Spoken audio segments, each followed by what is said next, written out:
AITA for letting my kids loot my brother's house to prove my point. Here's the story of how my kids and I turned into a band of merry, modern-day, Lego-loving Vikings, and I guess I have to admit, I didn't stop them. So, let's set the stage a little. I'm a single mom with two teenagers who have inherited my love of tiny, pointless traditions. One of our absolute favorites is to leave little Lego dioramas around the house. Think of it like Easter eggs, but made out of minifigures and bricks that we've collected over the years. It's almost like an inside joke that lives in every room. You might open a kitchen drawer and find the Hulk and Darth Vader mid-battle, or head into the bathroom only to be greeted by Harry Potter riding a loot llama from Fortnite. The idea is silly, and honestly, that's what makes it so much fun for us. We've been doing it for ages, and at this point, it's a family tradition we all enjoy. It's not just about the Lego pieces themselves. It's about the moments we laugh when one of us stumbles upon a new little scene we didn't know was there. Last month, my brother and his family came to visit. Now, my brother and I have this friendly, low-level rivalry that I thought was just part of our sibling dynamic. Growing up, we'd have these little competitions: who could run faster, who could get the last piece of pizza, who could get away with borrowing something from the other without them noticing. You get the picture. As we got older, that competition never really went away. It just morphed into this under-the-surface thing. It's mostly funny, though sometimes it can get a bit much. Anyway, he and his wife brought along their 8-year-old son, who's my nephew and honestly a great kid, although he's got a little bit of a mischievous streak. But hey, that runs in the family, right? When they got to my house, my nephew was immediately fascinated by the Lego scenes we had set up. I mean, the kid was captivated. I could see the wheels turning in his head, and he followed my son around, asking questions about how we made each one and where we got the specific pieces.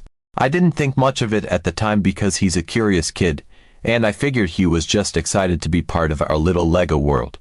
But then came the end of the weekend visit, and as I was tidying up the house, I realized something was missing.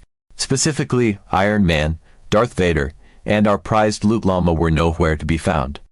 Now, these aren't just random Lego pieces to us, they're like little characters in our household saga, and I knew my kids would be upset if they were actually gone for good. So, I asked my kids if they'd moved them or if they'd noticed anything, and they just looked at me, totally clueless. That's when the light bulb went on over my head. My nephew had probably pocketed them. Now, I didn't want to overreact because, hey, he's 8. I figured it was probably a case of ooh, shiny, and that he'd just gotten a little overenthusiastic. No harm, no foul, right? I shot my brother a text. Hey, I think your little guy might have taken a few Lego minifigures home with him.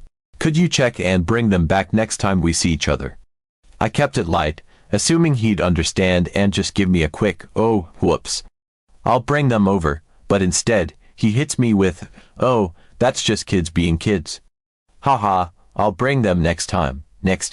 I felt that twitch in my eye, but I told myself to let it slide. It was just Lego, after all. A couple of weeks go by, and my brother and I decide to meet up for coffee. I figured this would be the perfect opportunity for him to hand off the borrowed Lego, so I texted him beforehand, "Don't forget to bring the Lego." He replied with a thumbs up emoji, which seemed like a good sign. But when we met up, he didn't have anything with him. I asked him about it, and he just chuckled, saying, "Oh, I totally forgot. Next time, for sure." I don't know what it was about that chuckle, but it set something off in me.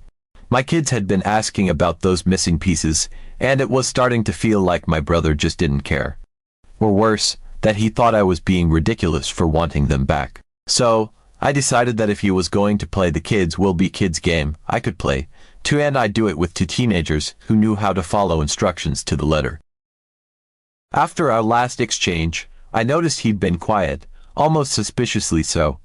Usually, he'd text or call every now and then to check in or share some random joke, but it had been radio silence. Then, a week or so later, I got the invite. Another BBQ.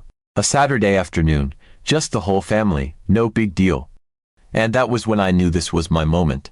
He was inviting us back, probably thinking he'd test the waters, maybe see if I'd come with some sort of peace offering or at least tone down the theatrics.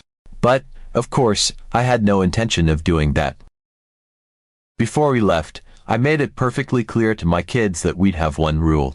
If we arrived and our beloved Lego wasn't sitting out, ready to be handed over without any funny business, then everything in that house was fair game. I watched my kids' faces light up with that mischievous, Viking glint again, and I could see the gears turning in their teenage brains. I didn't even have to explain further, they knew what was at stake. As we pulled into my brother's driveway, I felt a little spark of adrenaline. The battle lines had been drawn, and I knew we were in for round two. We walked in, and right away, I could sense that he thought this would be the perfect time to teach me a lesson. He'd set out a tray of drinks and snacks, all casual-like, with this easygoing smile that didn't quite reach his eyes. And right there, I knew. There was no Lego in sight, not even a hint of the bag he'd returned to us the week before, which was conspicuously absent. He might as well have been waving a giant red flag in front of a bull. I kept my expression neutral, feigned politeness, and asked, ever so casually, "So, you got our Lego?" He laughed it off, that same annoying, dismissive chuckle, and muttered something about me still being hung up on it, like this was all some minor thing that didn't matter. As he turned to chat with some other guests, I saw my kids exchange a look that said it all. They didn't even need to wait for me to say the words. The mission was clear, and as my brother turned his back, my kids disappeared into the house like two stealthy little commandos. While I stayed in the kitchen, keeping up the small talk with my brother and his wife, my kids were on a silent rampage, scouring every room and borrowing anything that wasn't nailed down. Every few minutes, I'd hear a faint clink from a cabinet, the soft opening of a drawer, the quick rustle of items being shifted around. I knew they were working their way through every nook and cranny, and I let them go at it. As far as I was concerned, this was entirely fair game. After all, he'd invited us over, and we'd made our expectations perfectly clear. At some point, I even managed to excuse myself for a moment to check on the kids, and I found my daughter in the living room with a handful of small electronics, grinning like a cat with a fresh catch. Meanwhile, my son was upstairs, carefully inspecting the contents of a few strategically chosen drawers in the guest room. I gave them both a quick nod, signaling that they were doing exactly what needed to be done. Imagine, my children even borrowed a dog from him. I could hardly contain my laughter when I saw it. Plausible deniability was the name of the game for me, so I didn't ask for details. I didn't want to know what they were taking. I just wanted them to leave no stone unturned. By the time dinner rolled around, I felt the energy shift. I could tell my brother was getting a bit antsy, like he knew something was off but couldn't quite put his finger on it. He kept glancing around the room, his gaze lingering a little too long on certain spots, like maybe he noticed a few things were missing but hadn't fully processed it. My kids and I kept it cool, though, playing the part of the polite, innocent guests. We laughed, we made small talk, we ate our burgers. It was like nothing was out of the ordinary. But underneath the surface, I knew we were all waiting for the moment when he'd realize what was happening. After we ate, my son gave me the subtle signal, a little nod, like a general confirming that the mission was complete. That was our cue to wrap it up. We thanked my brother for the food, made some quick goodbyes, and headed out the door. As we walked to the car, I could see him watching us, his eyes narrowing slightly. He probably thought something was off, but he didn't know for sure. He just knew we'd left a little too smoothly, a little too quietly. We were barely halfway home when my phone started blowing up. First, a call. I ignored it. Then a text popped up, followed by another call. Finally, I answered, feigning obliviousness, and my brother's voice came through in full panic mode. "A bunch of stuff is missing. The remotes, my earbuds, some chargers, one of the beer mugs, even a dog." He sounded like he was going to have a full-on meltdown. I could practically see him tearing his house apart, realizing just how much was gone. I kept my voice calm, almost too calm, and replied with a casual, "Oh, that's strange. I'll check with the kids, see if they borrowed anything. No worries, I'll box it all up and bring it over the next time we see each other. You know, kids will be kids, right?" There was a long pause on the other end, and I could almost hear him grinding his teeth as the reality of what was happening sank in. I could tell he knew exactly what I was doing, but he was trapped. He couldn't call me out without admitting he'd tried to brush off our Lego as just toys.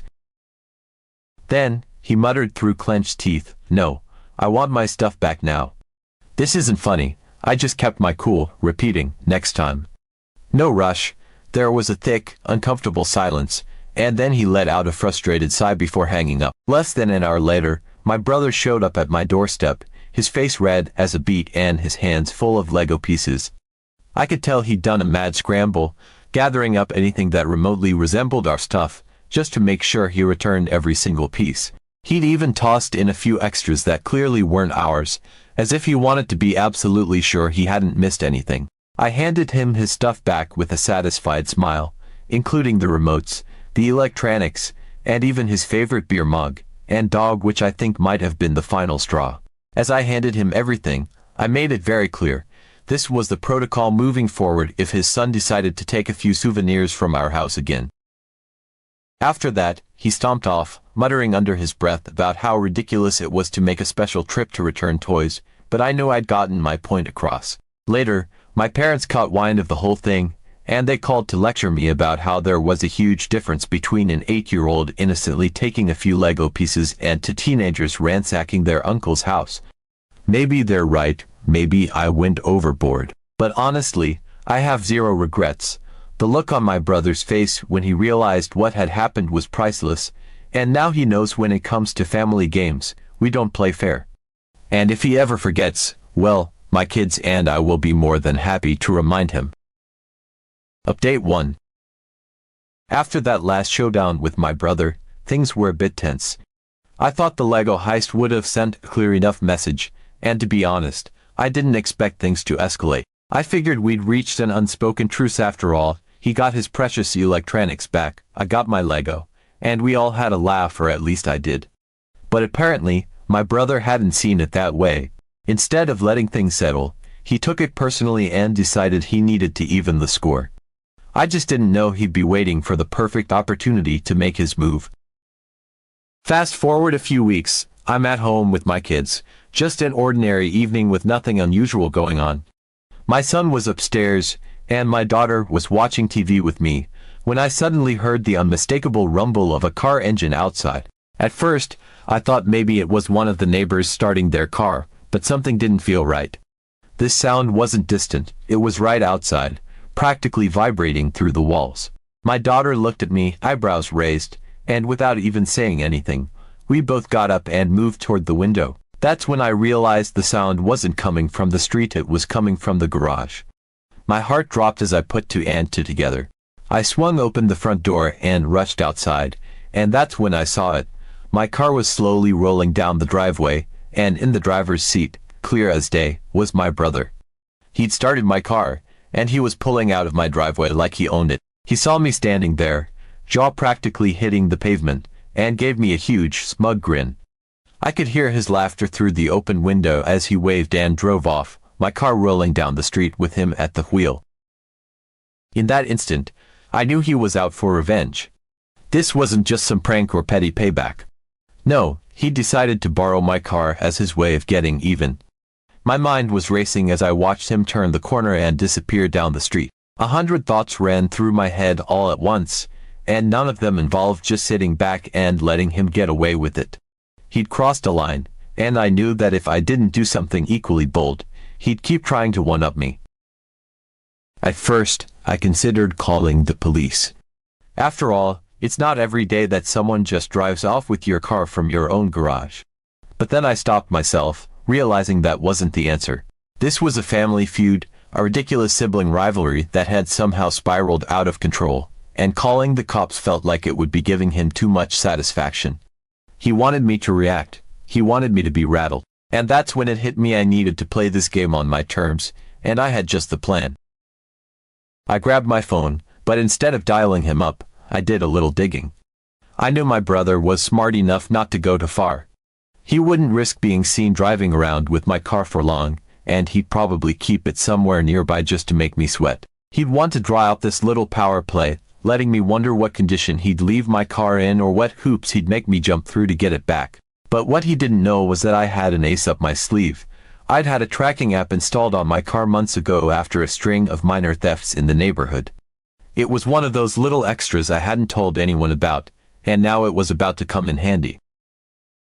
I opened up the app and sure enough, within a minute, I'd pinpointed my car's location. It wasn't far. He'd taken it to a local park about a mile away. I could imagine him there, sitting in the car, waiting for me to call and beg for it back, probably with some ridiculous terms of surrender lined up in his head. But this time, he'd underestimated me. I wasn't going to play the helpless victim. I was going to make sure this little escapade backfired spectacularly. I called my kids into the room and laid out the plan. They were as fired up as I was, and together, we gathered the supplies we need to make my brother's victory turn into a colossal failure. We grabbed every ridiculous costume we could find in the house: a Viking helmet, a clown wig, even some leftover Halloween face paint, and put together the most absurd outfits we could manage. The goal was to make our entrance as unforgettable as possible and to leave him utterly speechless. With everything ready, we piled into my daughter's car and headed toward the park. The whole drive there, I could feel my excitement growing. This wasn't just about getting my car back, it was about showing my brother that I wasn't going to roll over and let him win. By the time we pulled up to the park, we were all practically vibrating with anticipation. Sure enough, there he was, parked under a tree, just lounging in the driver's seat of my car with the windows down, probably thinking he'd just pulled off the prank of the century. I parked a short distance away, and we all got out of the car in full costume, sneaking around to make sure he didn't spot us. Then, on my signal, we charged forward, yelling at the top of our lungs and waving our arms like a band of lunatics. I wish I could have captured the look on his face as he whipped around to see a gang of costumed maniacs barreling toward him. His smirk melted into pure confusion, and before he knew it, we'd surrounded my car, forming a ridiculous circle and chanting nonsense phrases like we were performing some ancient ritual. He didn't know what to do. There he was, sitting in my car, trapped by his own prank, while we made a complete spectacle of the whole thing. I could see him glancing around nervously, probably hoping no one was around to witness this, because we were going all out.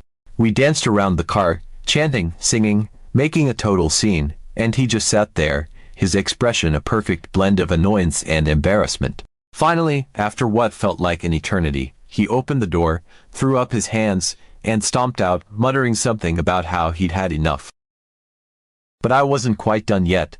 As he walked past me, I casually mentioned that I'd installed a tracker on the car and had known where he was the entire time. The look on his face was priceless. He was completely deflated, realizing he'd never had the upper hand.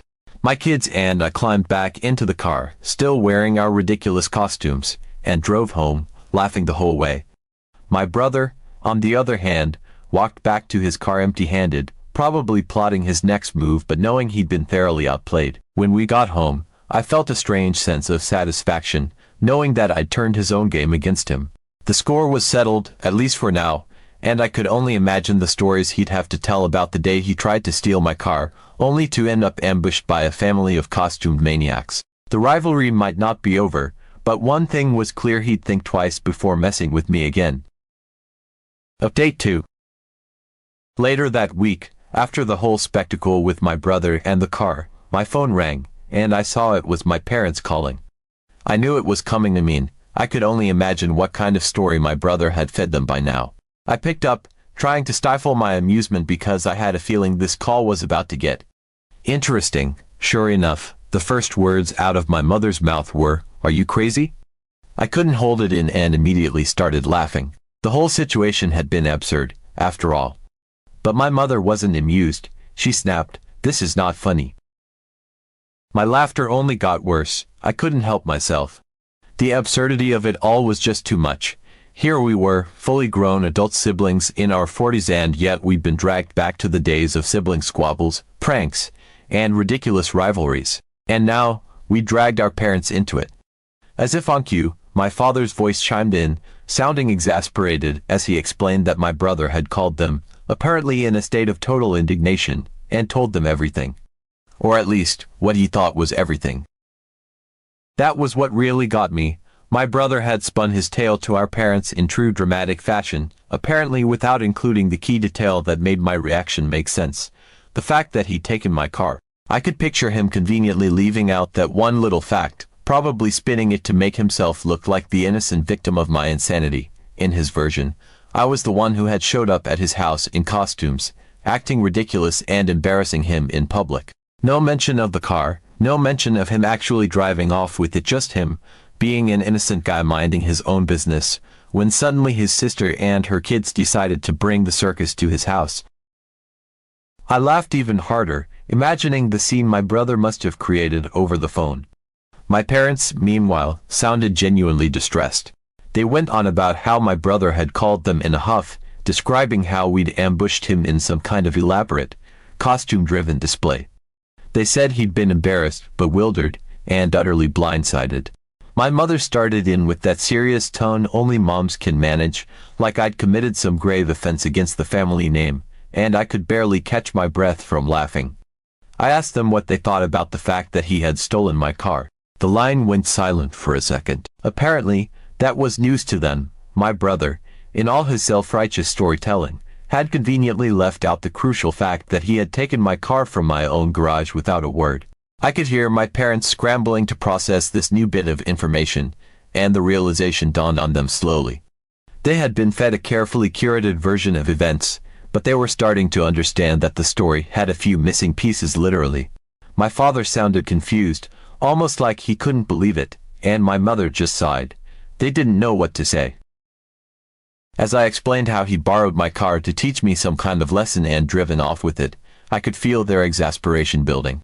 They both took turns groaning and muttering things under their breath, like they didn't even know what to do with the fact that their grown children were still behaving like this.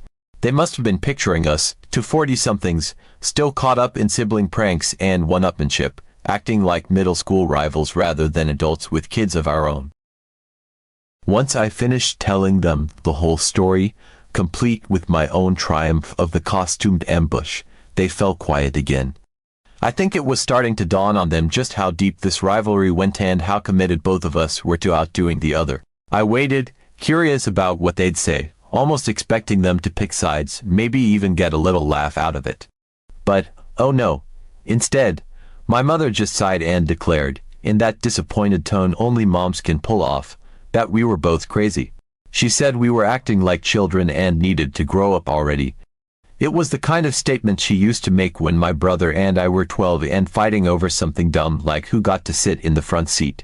Only now, we were in our 40s, and we dragged our own kids into the mix. It was probably the first time in years that I'd felt genuinely chastised by my parents, but that just made me laugh even more. I mean, the whole situation was ridiculous. Here we were, a family known for keeping it relatively together, and now we had devolved into some kind of comic spectacle of pranks, stolen property, and elaborate ambushes. But my parents weren't laughing. They told me they didn't want to hear about any more ridiculous antics and said they'd be calling my brother next to give him a piece of their mind. I could almost hear my mother pinching the bridge of her nose, probably imagining that our family was turning into a real-life sitcom. My brother, on the other hand, probably hadn't expected any of this to reach our parents, let alone backfire on him. I could imagine him trying to play the part of the aggrieved, mature sibling, only to have our parents find out that he was the one who had instigated the whole thing by pulling off the car heist in the first place. Part of me wondered how he'd handle their phone call, knowing that his story had crumbled and that my parents were now privy to the full, ridiculous truth. After I hung up, I sat there, a little amused and a little chastened. Maybe we had gone a bit too far, maybe, but there was also a part of me that couldn't help but enjoy the absurdity of it all. It felt like we were reliving the days when my brother and I would concoct elaborate pranks on each other just to see who would crack first. Only now, we dragged our own kids into it, and the stakes had gotten so much higher. As much as my parents' disapproval had shaken me a bit, I couldn't shake the feeling that my brother wouldn't let it go either. I knew him too well. Now that our parents were involved, there was no way he'd let this be the end of the saga. I figured he'd be planning his next move, probably stewing over how to get back at me without tipping off our parents. Part of me wanted to let things cool down, but another part was already thinking about what my next move would be. If my brother wanted to play games, then games he would get. And this time, I'd make sure my revenge was both foolproof and unforgettable. As much as our parents thought we were crazy, I knew I'd never back down from a challenge, not when it came to my brother.